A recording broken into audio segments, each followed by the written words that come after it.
Morning दोस्तों, stream math zone के इस प्लेटफॉर्म पर एक बार फिर से आपका स्वागत है। दोस्तों, हम बात कर रहे थे परसेंटेज की। पिछली क्लास में हमने बात की थी एक समान स्तर पर तुलना करना। मतलब आपको एक बिना परसेंट की और एक परसेंट की दोनों जो समान वस्तुएं उनको उनमें तुलना आपको करनी थी। अगर आपकी बिना परसेंट की 500 है और वही इकाई समान इकाई, जैसे कि एक कक्षा में कुल कितने विद्यार्थी है, 500 विद्यार्थी हैं, तो कुल कक्षा में कितने विद्यार्थी होते हैं, 100%। तो परसेंट वाली संख्या को आपको नीचे लिखना था, ये हमने पढ़ा था। इसी पैटर्न पर आधारित कुछ और सवाल हम आज करेंगे। पैटर्न वही होगा, बस थोड़ी सी लैंग्वेज हम चेंज करेंगे। जैसे आपके लिए पहला सवाल है, किसी संख्या के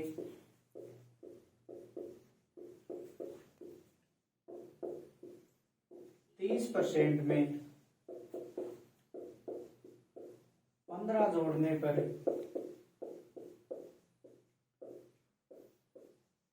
अठहत्तर प्राप्त होता है।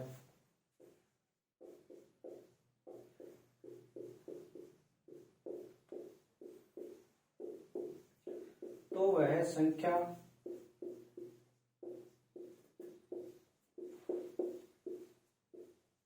क्या होगी?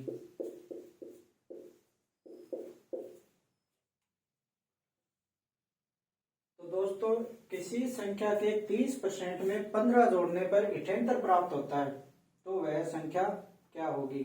आपका पैटर्न वही रहेगा, समान प्रतिशत और बिना प्रतिशत वाली वस्तुओं को आपको बराबर करना है और फिर उसमें भाग देना है। आपके पास 30% क्या है? किसी भी संख्या के 30% में आप 15 जोड़ेंगे तो 78 प्राप्त होगा।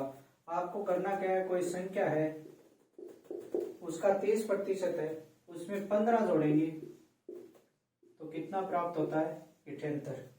किसी भी संख्या के 30% में 15 जोड़ने पर 78 प्राप्त होता है। इस 15 का आप पक्षांतरण करेंगे, इधर प्लस का आगे जाकर माइनस का होगा। 78 में से आप 15 घटाएंगे, कितना बचेगा, 63। अब दोस्तों, ये 30% किसके बराबर है, 63 के बराबर है।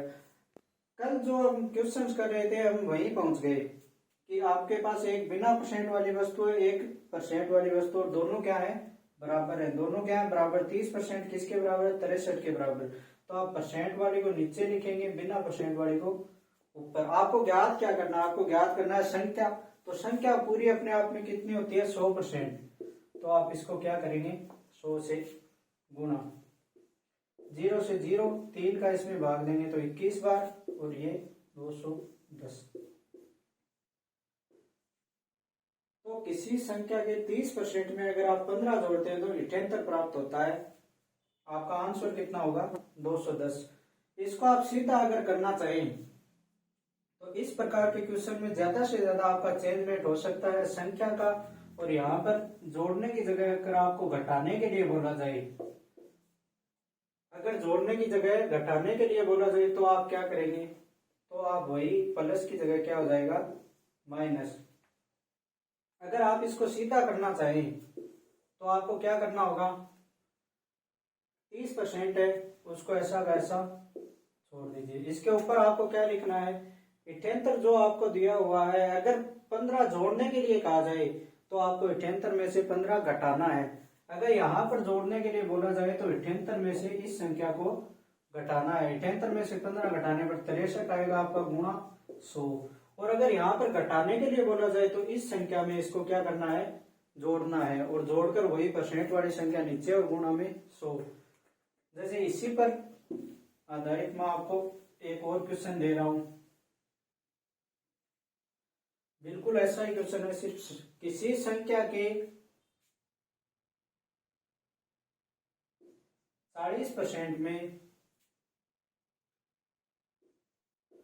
30 जोड़ने पर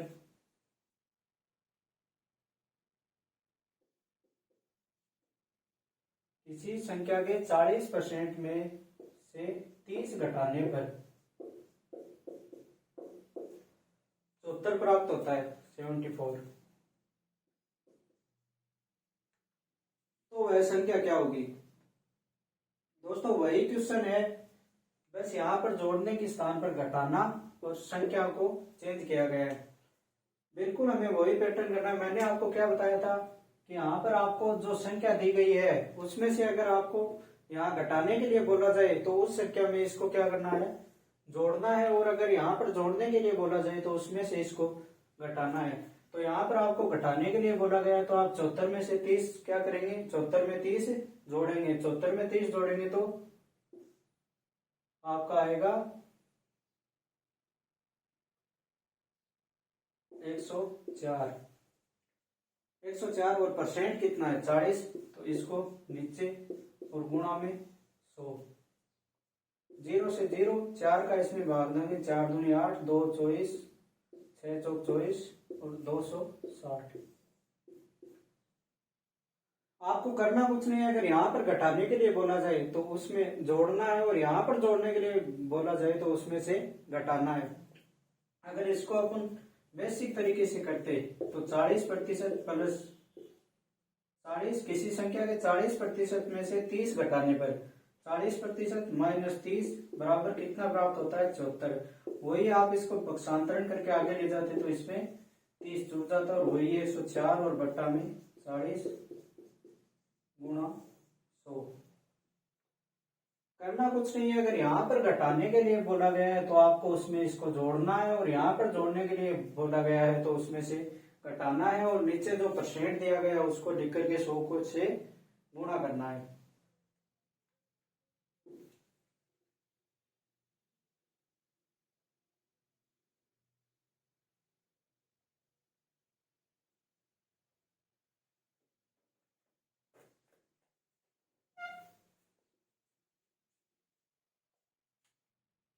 दोस्तों आप इसी पैटर्न पर आधारित हम थोड़ी सी लैंग्वेज को चेंज करते हुए क्वेश्चन करेंगे, और इस प्रकार के क्वेश्चन कई बार एग्जाम्स में पूछे भी जा चुके हैं। क्वेश्चन कुछ इस प्रकार है, एक परीक्षा में उत्तीर्ण होने के लिए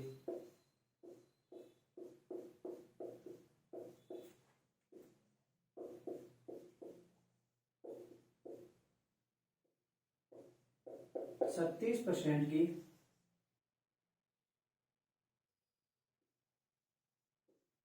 आवश्यकता है।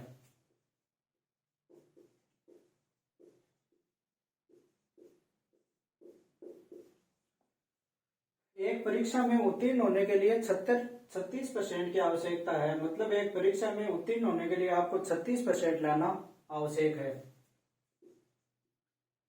एक विद्यार्थी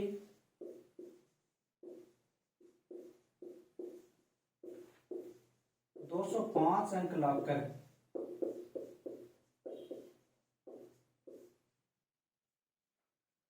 11 अंकों से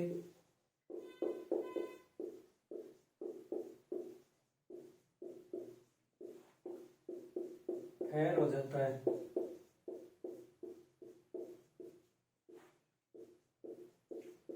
तो परीक्षा में या परीक्षा के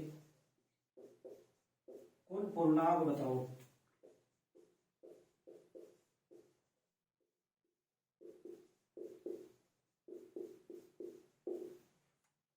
एक परीक्षा में उत्तीर्ण होने के लिए 36% लाना आवश्यक है। एक विद्यार्थी 205 अंक लाकर 11 अंकों से फेल हो जाता है तो परीक्षा के कुल पूर्णांक बताओ। पैटर्न आपका वही रहेगा, समान स्तर पर लाकर आपको तुलना करनी है। परसेंट आपको 36 दे रखा है, कौन सा परसेंट दे रखा है, उत्तीर्ण होने वाला, मतलब जो उत्तीर्णांक है, उत्तीर्णांक का परसेंट दे रखा आपको 36%। मतलब अगर आपके 36% अंक आए हैं तो आप पास होंगे। एक विद्यार्थी 205 अंक लेकर आता है और 11 अंकों से फेल हो जाता है। इसका मतलब क्या है कि उसके 205 नंबर आए और अगर वह 11 नंबर और ले आता तो वह पास हो जाता। मतलब पास होने के लिए आपको कितने अंक चाहिए, 216। 205 उसके आए हैं और अगर 11 और आ जाते तो वह पास आ जाता। मतलब 205 में अगर आप 11 जोड़ते हो तो 216 क्या है आपके पास, 216 आपके पास उत्तीर्णांक है। मतलब अगर 216 अंक आपके आते हैं तो आप पास हो जाते हैं, तो 216 आपके पास है, और अगर 36% आते हैं तो आप पास हो जाते हैं। मतलब दोनों आप समान स्तर पर तुलना कर सकते हैं दोनों की। ये क्या है, ये उत्तीर्णांक है बिना परसेंट और ये परसेंट में, तो 216/36 और गुणा में 100। 36 का आप इसमें भाग दोगे 6 बार जाएगा, और ये 600। मतलब जो परीक्षा के कुल पूर्णांक है वो 600 है। अगर आपको उत्तीर्णांक पूछा जाता तो उत्तीर्णांक कितने आपके 216। इस प्रकार के क्वेश्चन कई बार एग्जाम में पूछे भी जा चुके हैं।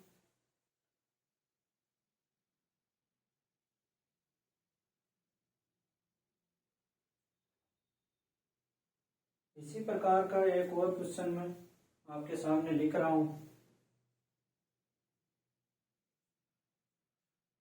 कि एक परीक्षा में उत्तीर्ण होने के लिए 33% अंक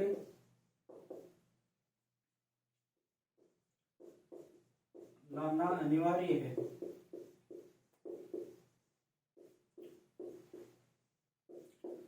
एक विद्यार्थी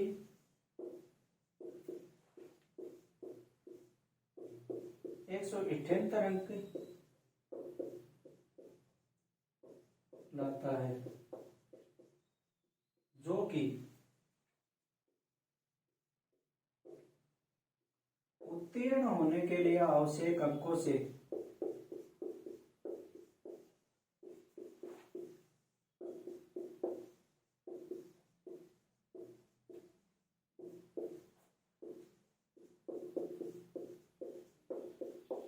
13 अधिक है।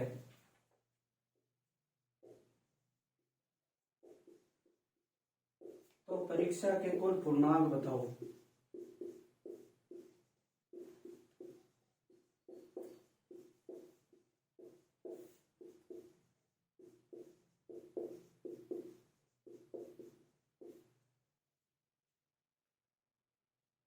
एक परीक्षा में उत्तीर्ण होने के लिए 33% अंक लाना अनिवार्य है।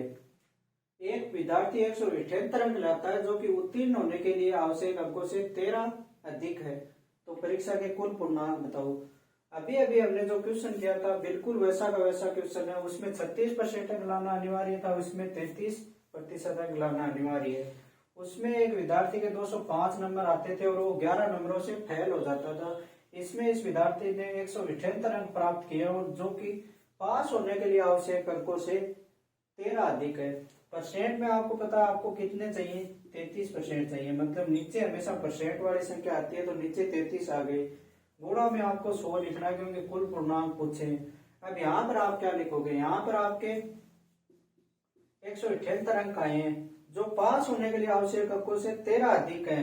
मतलब अगर आपके 13 नंबर कम भी आते तो भी आप पास हो जाते। तो 178 में से आप 13 घटाएंगे तो 165।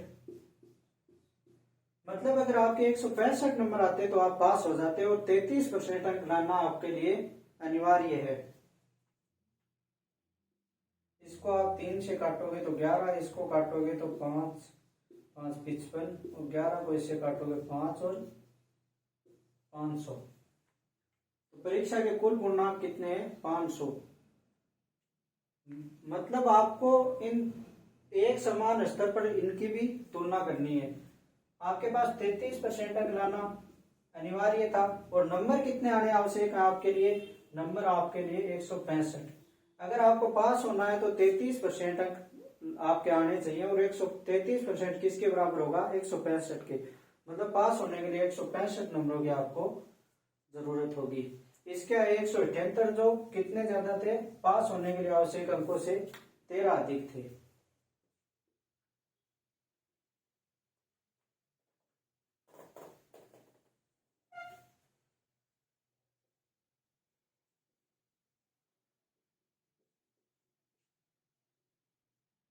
तो दोस्तों थोड़ी सी लैंग्वेज को चेंज करते हुए इसी पैटर्न पर आधारित हम कुछ सवाल और करेंगे। जैसे आपके लिए पहला क्वेश्चन है, एक चुनाव में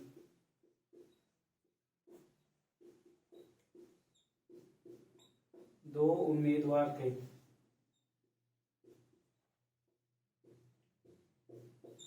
एक चुनाव में 2 उम्मीदवार थे। जीतने वाले उम्मीदवार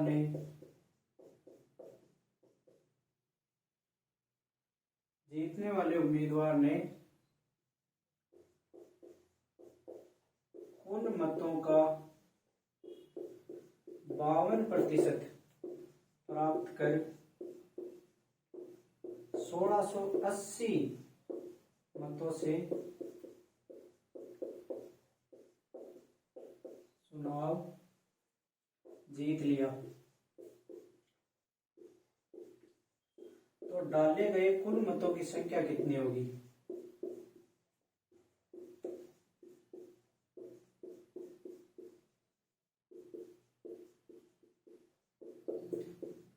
डाले गए कुल मतों की संख्या। एक चुनाव में 2 उम्मीदवार थे। जीतने वाले उम्मीदवार ने कुल मतों का 52% प्राप्त कर 1680 मतों से चुनाव जीत लिया। डाले गए कुल मतों की संख्या कितनी होगी? पैटर्न आपका वही रहेगा, आपको समान स्तर पर तुलना करनी है। चुनाव में कुल वोट कितने होते हैं? 100%। 100% में से अगर 52% एक को मिलते हैं तो दूसरे उम्मीदवार को कितने मिलेंगे? 48%। 52% वाले उम्मीदवार ने और 48% वाले उम्मीदवार ने, इन दोनों का अंतर कितना है? इन दोनों का अंतर है 4% का।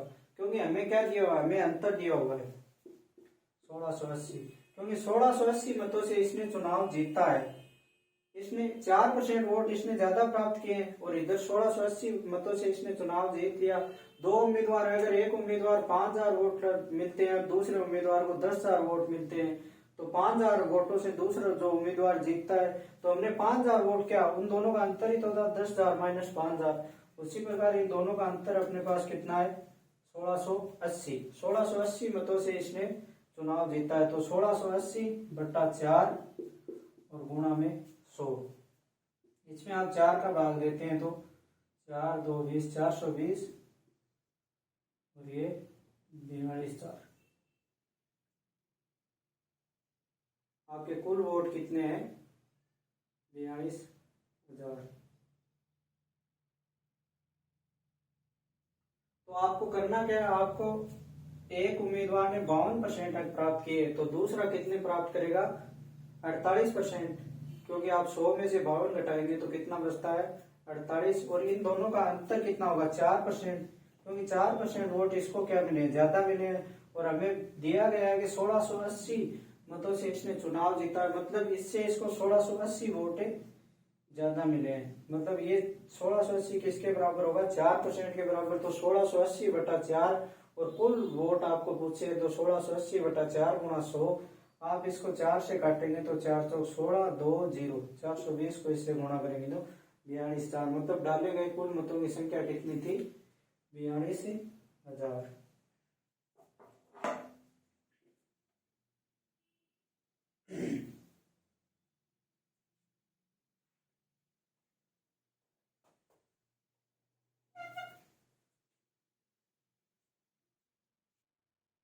इसी प्रकार का मैं एक और क्वेश्चन आपके सामने लिख रहा हूं।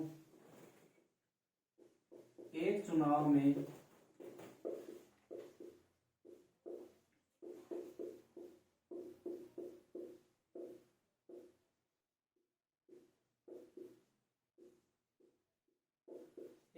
में दो उम्मीदवार थे। पिछला जो हमने क्वेश्चन किया था बिल्कुल उसी प्रकार का क्वेश्चन है। जीतने वाले उम्मीदवार ने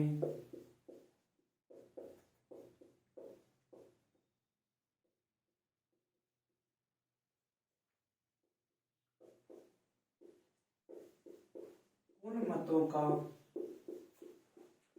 57% मत प्राप्त कर 1680 मतों से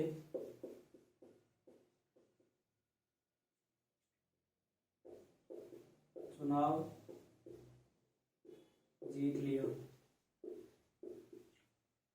एक चुनाव में 2 उम्मीदवार थे। जीतने वाले उम्मीदवार ने कुल मतों के 57% मत उन मतों के 57% मत प्राप्त कर 1680 मतों से चुनाव जीत लिया। तो कुल मत कितने थे? कुल मत कितने थे? एक चुनाव में 2 उम्मीदवार थे। जीतने वाले उम्मीदवार ने कुल मतों के 57% मत प्राप्त कर 1680 मतों से चुनाव जीत लिया। मतलब आपके पास 1680 क्या है? 1680 क्या है? उन दो उम्मीदवार थे, दोनों उम्मीदवारों के जो अंतर है वोटों का वो कितना है? 1680। एक उम्मीदवार ने 57% वोट प्राप्त किए। कुल वोट कितने आपके पास? 100%। एक को 57 मिले तो दूसरे को कितने मिलेंगे? 43%। इन दोनों का अंतर कितना होगा?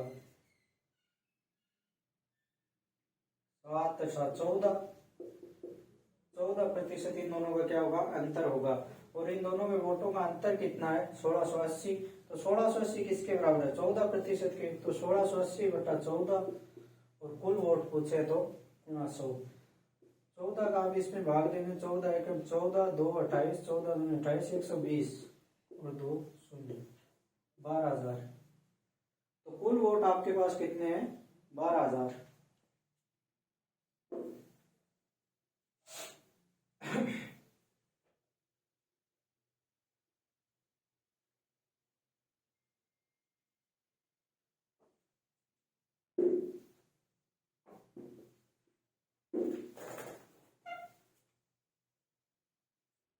थोड़ी सी लैंग्वेज को और बदलते हुए मैं आपके सामने एक और क्वेश्चन लिख रहा हूँ इसी पैटर्न पर आधारित कि एक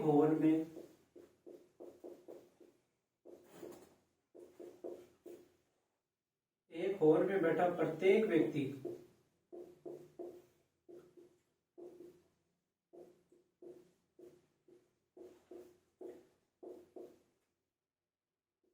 या तो चाय पीता है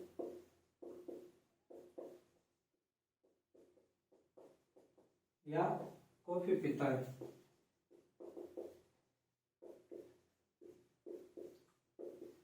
एक हॉल में बैठा प्रत्येक व्यक्ति या तो चाय पीता है या कॉफी पीता है। यदि 55% व्यक्ति चाय पीते हों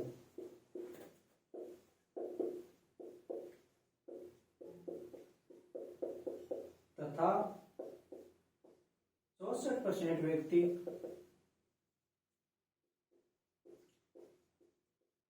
कॉफी पीते हों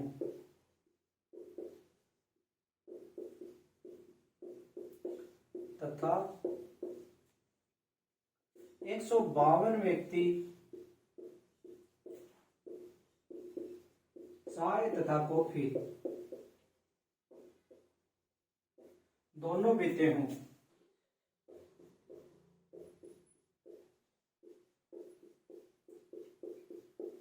तो बताओ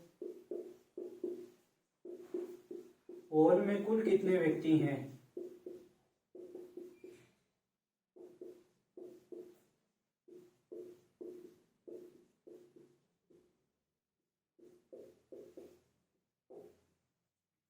एक हॉल में बैठा प्रत्येक व्यक्ति या तो चाय पीता है या कॉफी पीता है। यदि 55% व्यक्ति चाय पीते हो तथा 64% व्यक्ति कॉफी पीते हों तथा 152 व्यक्ति चाय तथा कॉफी दोनों पीते हों तो बताओ हॉल में कुल कितने व्यक्ति उपस्थित हैं?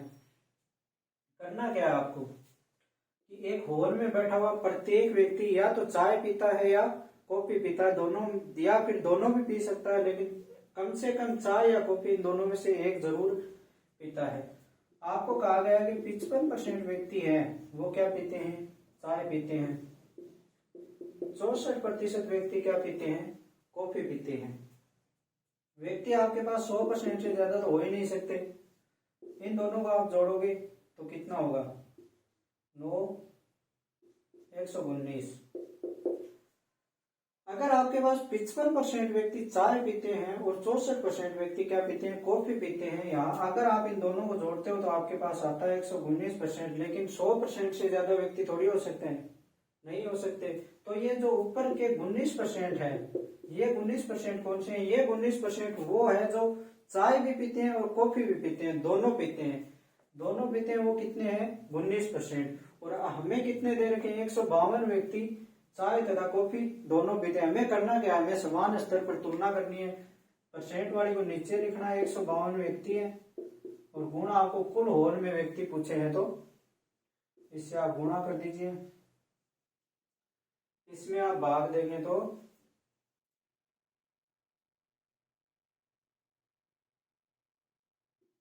8 बार जाएगा, और 8 को 100 से गुणा करेंगे तो 800। हॉल में कुल कितने व्यक्ति हैं, 800।